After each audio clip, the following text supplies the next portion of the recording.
Imagine sobreviver a uma guerra de 10 anos, desafiar deuses, enganar monstros, perder amigos e ainda assim não conseguir voltar para casa. Essa é a jornada de Ulisses, o homem que conquistou Troia com sua mente, mas teve que enfrentar os maiores desafios de sua vida no mar aberto, longe da honra das lanças e escudos. Você já parou para pensar o que você faria se todo o seu caminho de volta fosse sabotado por um deus? E se as tentações, os monstros e as perdas não fossem apenas obstáculos, mas testes da sua própria humanidade? Fica comigo até o final deste vídeo, porque hoje iremos continuar essa saga de Ulisses. Você vai descobrir outros momentos das viagens e desafios, o que ele enfrentou, como essa história continua ecoando em nossas vidas até hoje. Será que ele chegará até Ítaca? Mas antes de começar, convido você para assistir os episódios anteriores aqui do canal. No vídeo da Guerra de Troia, a gente mostra a origem de tudo, os deuses vaidosos, a fúria de Aquiles, a morte de Heitor e o plano genial do cavalo de madeira. E depois da Guerra de Troia, você pode assistir a primeira parte de Odisseia, apresentando Ulisses, enfrentando Ciclopes, escapando das garras da feiticeira Circe e descendo até o submundo para falar com o profeta fantasma. E no episódio de hoje, você vai ver os momentos mais desafiadores de Ulisses. Então peço a você que deixe seu like, porque isso ajuda demais o canal. E se você ama mitologia, histórias épicas e reflexões, se inscreva aqui no canal. E ative o sininho para não perder nenhuma notificação. Porque aqui na Saga da Sabedoria, cada mito é contado com alma, emoção e muito conhecimento. Agora sim, vamos ao vídeo.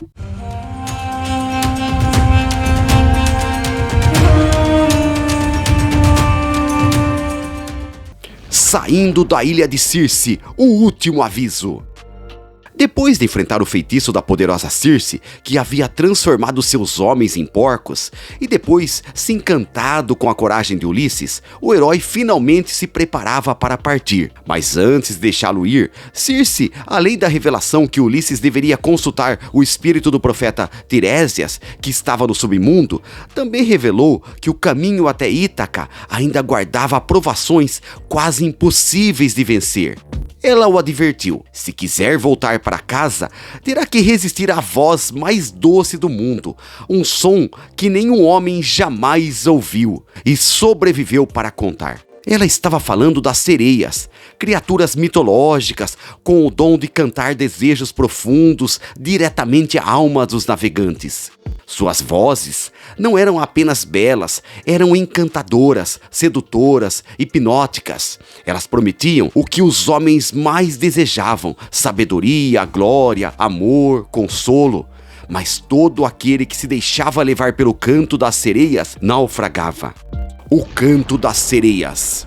Ulisses sabia que precisava passar por aquela parte do mar, mas também sabia que nenhum homem até então havia resistido à canção das sereias. Então, com o conselho de Circe ainda fresco na mente, ele ordenou que seus marinheiros tapassem os ouvidos com cera de abelha, para que não ouvissem nada.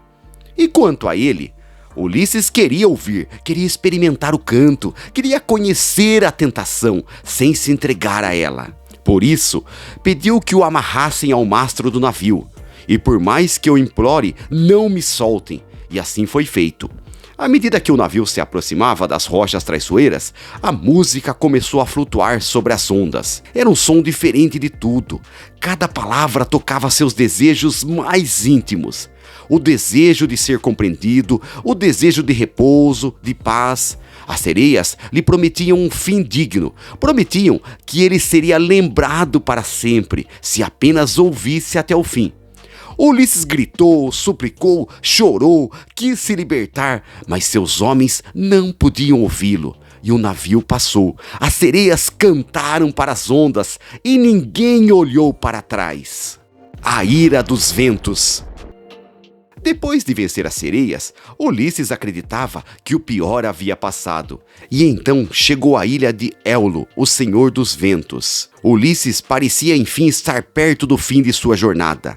Ele chegou até a ilha de Éolo, o deus dos ventos, um deus menor, mas que tinha um poder gigantesco, controlar as correntes do ar que movem o mundo. Éolo ouviu histórias de Ulisses, admirou sua inteligência e bravura e decidiu ajudá-lo.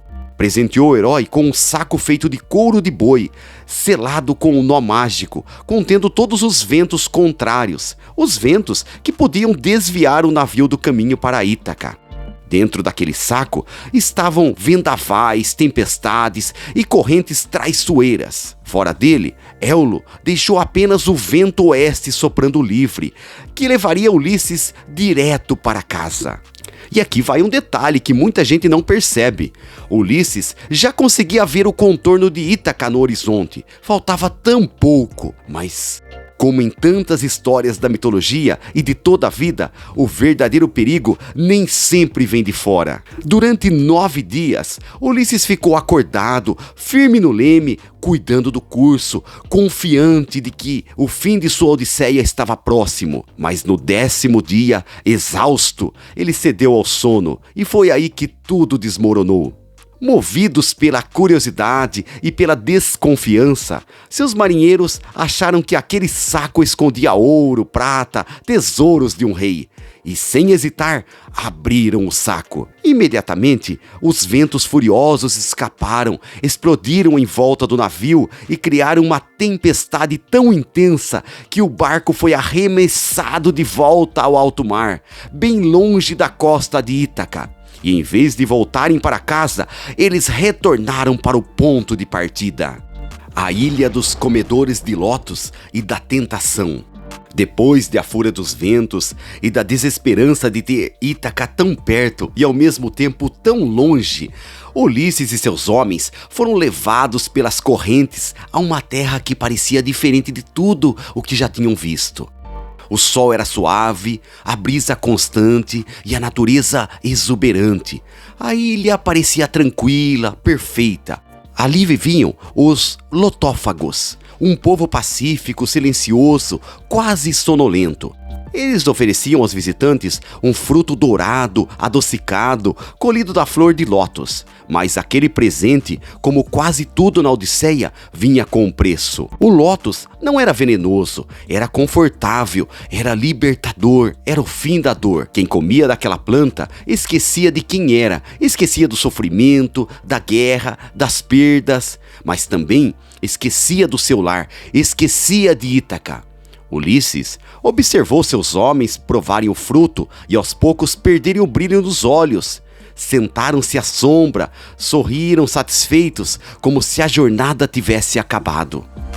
E de certa forma, tinha acabado mesmo, porque sem memória, sem propósito, não há mais caminho. Mas Ulisses ainda se lembrava. Ele se lembrava de Penélope, de seu filho Telêmaco, do cheiro do solo de Ítaca, das paredes do seu palácio, das palavras não ditas e das promessas ainda por cumprir.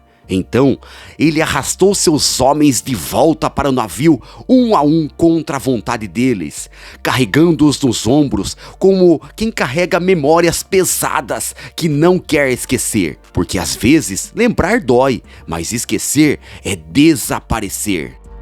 Próximos episódios. Ulisses resistiu ao esquecimento, superou a desconfiança de sua tripulação e manteve viva a lembrança de Ítaca, mesmo quando tudo ao redor dizia que ele devia desistir. Mas o que ele ainda não sabia é que a punição dos deuses estava só começando.